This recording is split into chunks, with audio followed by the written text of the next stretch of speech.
अस्सलाम वालेकुम। किसी भी इंटरव्यू में पूछे जाने वाला सबसे पहला सवाल टेल मी अबाउट योरसेल्फ, जिसका जवाब देने के बाद इंटरव्यू में आपकी सिलेक्शन होगी या नहीं होगी इंटरव्यू वाला ये डिसाइड करता है। तो टेल मी अबाउट योरसेल्फ यानी इंट्रोड्यूस योरसेल्फ, या इसको बोलते हैं जी कि मुझे अपने बारे में बताएं। ये वो सवाल है जिसका जवाब देने के बाद इंटरव्यू वाला डिसाइड करता है कि आपको सिलेक्ट करना है या नहीं करना। तो इसका जवाब कुछ इस तरह से आपने देना है जो मैं इस वीडियो में आपको बताने वाला हूँ। पहले कुछ बता दूं कि आप लोग क्या मिस्टेक्स करते हैं जिसकी वजह से आपकी सिलेक्शन नहीं होती। अभी ये जो इंटरव्यू क्वेश्चन है टेल मी अबाउट योरसेल्फ या इंट्रोड्यूस योरसेल्फ, मुझे अपने बारे में बताएं, ये जब इंटरव्यू वाला आपसे पूछता है ना, तो आप अगर अच्छा जवाब दे देते हैं तो आपकी सिलेक्शन के चांसेस होते हैं।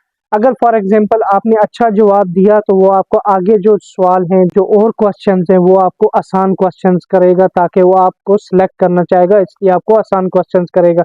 अगर आप इसका जवाब सही से नहीं देंगे, पहले हम मिस्टेक्स आप क्या करते हैं, टेल मी अबाउट योरसेल्फ जो इंटरव्यू में सबसे पहला क्वेश्चन है उसके बारे में जब आपको पूछा जाता है तो आप कुछ गलतियां करते हैं। फॉर एग्जाम्पल मेरी हॉबीज क्या है, आप बताते हैं मैंने अपनी मैट्रिक या 8वीं कहाँ से पास की, 12वीं कहाँ से पास की, ये मिस्टेक्स होती हैं। उसके अलावा आप बोलते हैं जी कि मैं फैमिली का वाइफ का फील हूँ, जी मैं अपनी फैमिली की मदद करना चाह रहा हूँ। ओके, सही है, ये बात भी सही है, आप फैमिली की मदद करना चाह रहे हैं, पर उसके लिए आपको जो इंटरव्यू वाला जो आप में ढूंढ रहा है, जो खासियत ढूंढ रहा है या जो चीज़ ढूंढ रहा है, वो भी आप उसके बारे में आप बात करें ना। आप उसके बारे में क्यों नहीं, कुछ लोग ऐसे भी करते हैं कि कंपनी की बुराई करना शुरू हो जाते हैं। अपनी कंपनी जो पिछली कंपनी थी जिसमें आपने काम किया है उसकी बुराई करना शुरू हो जाते हैं। कुछ लोग ऐसे होते हैं अपने मैनेजर या सुपरवाइजर की बुराई करते हैं। ओ जी, सुपरवाइजर मेरा अच्छा नहीं था इसलिए मैंने जॉब छोड़ दी, या मैनेजर अच्छा नहीं था, वो कोई दूसरी नेशनैलिटी का था, ये वो ऐसा कुछ भी होता है। अगर ऐसा नहीं भी है तो कुछ इस तरह की मिस्टेक्स आप करते हैं जो आपने नहीं करनी। इंटरव्यू वाले को ये नहीं चाहिए कि आपने मैट्रिक किस साल में की, आप जो है वो गरीब है या अमीर है, या आपका मैनेजर पिछला अच्छा था या नहीं था, ये सारी चीज़ें इसको नहीं चाहिए होती। उसको चाहिए होता है एक प्रोफेशनल और एक्सपीरियंस बंदा, या तो टैलेंटेड बंदा। टैलेंटेड आप नहीं भी है ना तो इंटरव्यू में टैलेंटेड बन सकते हैं। कैसे बन सकते हैं, यही बताने के लिए इस वीडियो में आपको ये सारी चीज़ें बताने जा रहा हूँ। तो उसका ये है कि आप जब ऐसे जवाब देते हैं तो इंटरव्यू वाला आपको सिलेक्ट नहीं करता। जी, जो गलतियाँ मैंने पीछे बताई हैं, ऐसी गलतियाँ कभी भी आपने नहीं करनी अगर इंटरव्यू में पास होना चाहते हैं, क्योंकि ये जो पहला क्वेश्चन है इस पे डिपेंड करता है आपके इंटरव्यू की कामयाबी। अगर आपने अच्छे से जवाब दे दिया आप कामयाब, अगर अच्छे से जवाब नहीं दिया तो आगे जो और मुश्किल क्वेश्चन करेगा या तो बोलेगा ओके यू मे गो, यानी आप जा सकते हैं, आप नेक्स्ट टाइम दोबारा से ट्राई करें। पर मेरी एडवाइस है कि जब आपको कोई क्वेश्चन पूछता है ना तो आपने ज्यादा लंबी चौड़ी से नहीं बताना, लंबी बात भी नहीं करनी, एक मीनिंगफुल आंसर आपने देना है। मीनिंगफुल क्या, उसने आपको टेल मी अबाउट योरसेल्फ पूछा है ना, तो आप अपने बारे में सारी डिटेल्स बताइए। जो कंपनी जिस जॉब के लिए वो अप्लाई कर रहे हैं, आप जो वो सिलेक्शन करने आया हुआ है उसके बारे में आपने बताना है। अभी देखिए, इंटरव्यू वाला जब भी इंटरव्यू लेने आता है तो वो बंदे सेलेक्ट करने आता है, वो वैसे ही नहीं है कंपनी का पैसा वेस्ट करके एयर टिकट लेके या सारे खर्चे करके आपको जो है एजेंसी में बैठ के मजाक करके चला जाएगा, ऐसा नहीं होता। वो बंदू को सिलेक्ट करने आया होता है, पर उसके लिए भी एक चैलेंज होता है। क्यों चैलेंज होता है, जब कंपनी का एचआर आपको सिलेक्ट करता है कि आप जाकर बंदे सिलेक्ट करके इंटरव्यू करके रिक्रूटमेंट करके लेके आएंगे, तो मतलब कि आपकी परफॉर्मेंस डिपेंड करती है इस जो आपका टूर है जिसके लिए आप सिलेक्शन करने गए होते हैं। तो वो जो बंदा इंटरव्यू कर रहा होता है उसको भी अच्छे से अच्छा बंदा चाहिए होता है, क्योंकि जब आप वो अच्छे से अच्छा बंदा सेलेक्ट करते हैं एज ए इंटरव्यूअर, तो जब कंपनी में बंदा जाता है तो वो आपको अप्रिशिएट करती है कंपनी।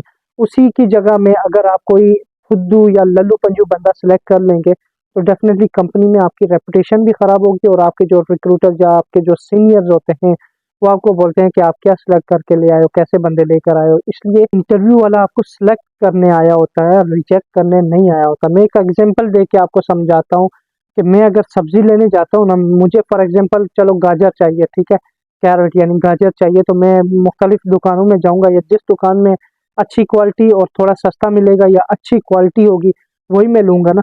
तो इसी तरह ये एग्जांपल है इस इंटरव्यूअर की भी, कि इंटरव्यू लेने जब ये आता है तो वो अच्छी चीज़ सेलेक्ट करता है। वो आपको जो है वो 5-6 बंदे हैं, 5-6 बंदों में से कोई 1, 2 या 3 अच्छे बंदे जो अच्छे बोलने वाले या उसका जो क्वेश्चन है उसका अच्छे से आंसर देने वाले बंदे उसको चाहिए होते हैं, इसलिए वो जो है वो इंटरव्यू करने आया होता है। अब इसमें एक और गलतफहमी आपको होती है कि जब आप सीवी इंटरव्यूअर को दे देते हैं, अपनी सीवी पकड़ा देते हैं, तो आप समझते हैं कि उसको सारा कुछ पता है, उसने सीवी पढ़ लिया। ऐसा नहीं होता।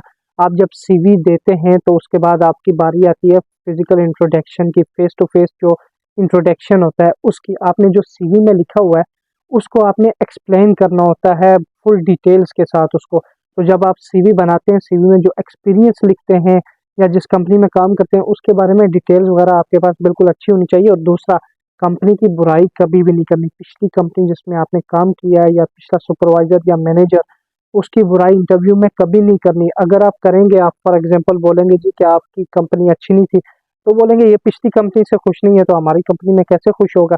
इसलिए आपने कंपनी की बुराई कभी नहीं करनी। दूसरा ये कि आपने अपना इंट्रोडक्शन अच्छे से करना है। इंट्रोडक्शन आपने कैसे करना है? सबसे पहले सेल्फ इंट्रोडक्शन में आपने अपना एक्सपीरियंस, ठीक है, आप बता सकते हैं मेरा नाम ये है, ठीक है, मेरी एजुकेशन इतनी है, बस ये बताएं। ये देखिए, फॉर एग्जांपल किसी ने बैचलर डिग्री की हुई है तो बताकर मैंने मैट्रिक इधर से की है, 8वीं इधर से पास की, इंटरमीडिएट इधर से की, बैचलर इधर से की। ऐसे नहीं बताना। आपने कैसे बताना है? आपकी लास्ट जो डिग्री है उसके बारे में बताना है कि मेरा नाम फरहान अब्बासी है और मैंने अपनी ग्रेजुएशन जो है वो इस यूनिवर्सिटी से या इस कॉलेज से मैंने अपनी ग्रेजुएशन कंप्लीट की है। ग्रेजुएशन करने के बाद मैंने अपनी जॉब वगैरह स्टार्ट की है।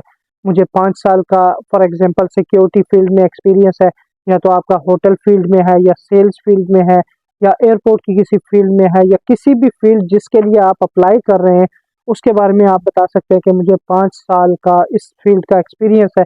और इस दौरान आपने क्या अचीवमेंट्स हासिल की या कोई प्रमोशन हासिल की है उसके बारे में भी आप बता सकते हैं। अगर नहीं की तब भी मसला नहीं है, पर जिन्होंने की है वो लोग बता सकते हैं कि इन 5 साल के अरसे में आपको जो है वो एक बार जो है वो best employee of the month का अवार्ड भी मिला है या best performance of the year का अवार्ड मिला है, या उसके अलावा आपकी एक बार प्रमोशन भी हुई है आपके अच्छे कामों की वजह से। ये चीज़ें आपने बतानी है। और दूसरा ये बताना है कि आप क्यों फिट है इस जॉब के लिए जिस जॉब के लिए वो हायरिंग कर रहा है। तो उसको आपने बताना है कि जिस जॉब के लिए आप हायरिंग कर रहे हैं मेरा उसी फील्ड में एक्सपीरियंस है और मैं समझता हूँ कि आप मुझे अगर सिलेक्ट करेंगे तो आप अगर मेरी सिलेक्शन करते हैं तो मैं एक वैल्यूएबल एम्प्लॉय के तौर पर जो है वो आपकी कंपनी में अपने आप को इंट्रोड्यूस करवा सकता हूँ और इस रोल में मैं अपना बेहतर किरदार अदा कर सकता हूँ और आपकी कंपनी का एक वैल्यूएबल एम्प्लॉय के तौर पर काम कर सकता हूँ। आपकी कंपनी की रेपुटेशन मैंने चेक किया, आपकी कंपनी की रेपुटेशन भी अच्छी है। और दूसरा यह है कि गूगल में मैंने इंटरव्यू में आने से पहले गूगल में सर्च किया आपकी कंपनी के बारे में, और जो आपके एम्प्लॉयज़ हैं उनके रिव्यूज़ या आपके कस्टमर्स हैं उनके रिव्यूज़ भी अच्छे हैं इस कंपनी के बारे में। तो मेरी एक ड्रीम जॉब होगी कि मैं एक अच्छी और वेल रेपुटेटेड कंपनी में ज्वाइन करूं। इस तरह का आप आंसर दे सकते हैं इंट्रोड्यूस योरसेल्फ या टेल मी अबाउट योरसेल्फ का। अगर ये कुछ पॉइंट्स आप अगर बताएंगे और जो पॉइंट्स मैंने बताए हैं कि आपने नहीं बताने, वो अगर नहीं बताएंगे तो आपके सिलेक्शन के चांसेस ज़्यादा से ज़्यादा होंगे। अगर इस चैनल को सब्सक्राइब करेंगे तो आपको जॉब्स के रिलेटेड इन्फॉर्मेशन भी दी जाती है इसमें। आपकी फ्री जॉब्स या जो हायरिंग होती हैं किसी भी फील्ड की, होटल की, सिक्योरिटी की या किसी भी सेल्स वगैरह की, किसी भी फील्ड की अगर हायरिंग होती है तो इस चैनल में आपको बताई जाती है। तो इसको ज़रूर सब्सक्राइब कर लें और जो इंटरव्यू के लिए जा रहा है आपका दोस्त या कोई रिश्तेदार, उसको ये वीडियो ज़रूर शेयर करें। अपना ख्याल रखिएगा, एक लाइक दबा दें वीडियो को। अल्लाह हाफ़िज़।